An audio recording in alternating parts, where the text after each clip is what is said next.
Hi, welcome to the Coaching Minute. Okay, today I'm going to give you two super quick tips for those times when you're just so absurdly, insanely busy and jam-packed. I call it being stupid busy.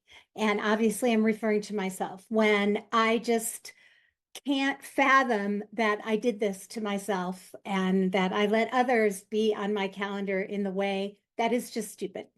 So the first tip is nothing extra. This is a theme where you have a finite thing and you're going to add nothing extra.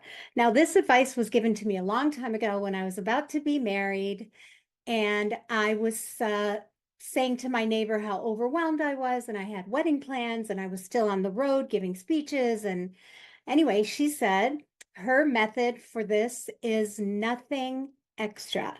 Now, did I take her advice? Oh, no, absolutely not. I kept going and going and going and going, and I ended up with influenza on my wedding day.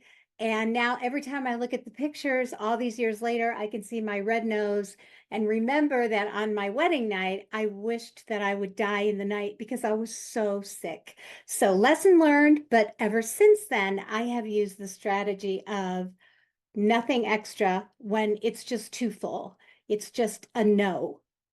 The second strategy is something I learned from one of my first mentors, Chuck Blakeman, which is how can I do this for the last time?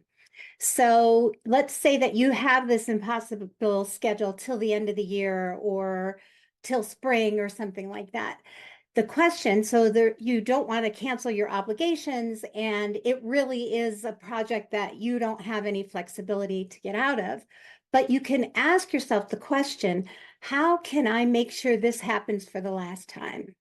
Or if there's a certain task or burden that you have that really you shouldn't be using your time for, commit to that, and you've already committed to that. How can you do that for the last time? So I hope you find these two tips helpful. I use them all the time, and I'll look forward to hearing what you do.